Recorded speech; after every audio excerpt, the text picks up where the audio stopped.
Hallo. Heute schauen wir uns mal an, wie wir Emotionen auf Deutsch ausdrücken können. Los geht's! Wie heißt die? Bu nimani ifodalaydi? Die Freude. Genau. Misol uchun, ich bin glücklich. Ich bin zufrieden. Ich bin freulich. Uchala so'zning ham ma'nosi deyarli bir xil. Was ist das?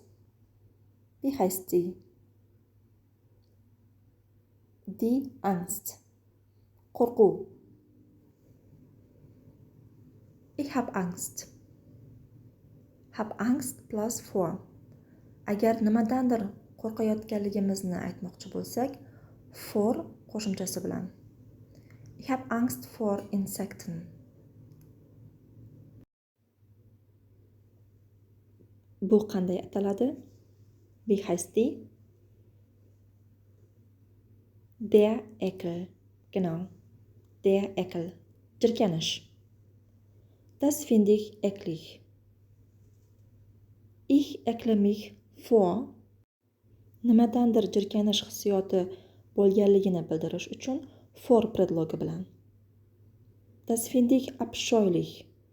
Agar ma'noni kuchaytirib gapirmoqchi bo'lsak, darajani kuchaytirmoqchi bo'lsak, abscheulich.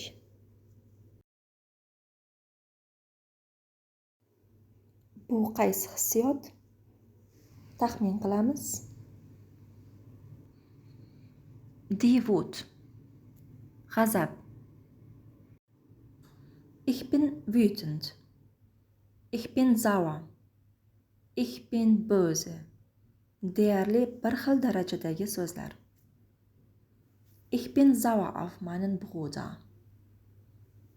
Agarda kimdandir g'azablanayotganligingizni bildirish uchun auf predlogini ishlatamiz.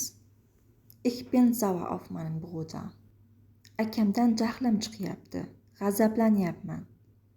Ich bin sauer auf meine Schwester. Opamdan jahlim chiqyapti. Video dars yoqqan bo'lsa, like bosing va izohlarda bildiring. Keyingi dars chiqsinmi? Schreibt gerne in die Kommentare. Tschüss!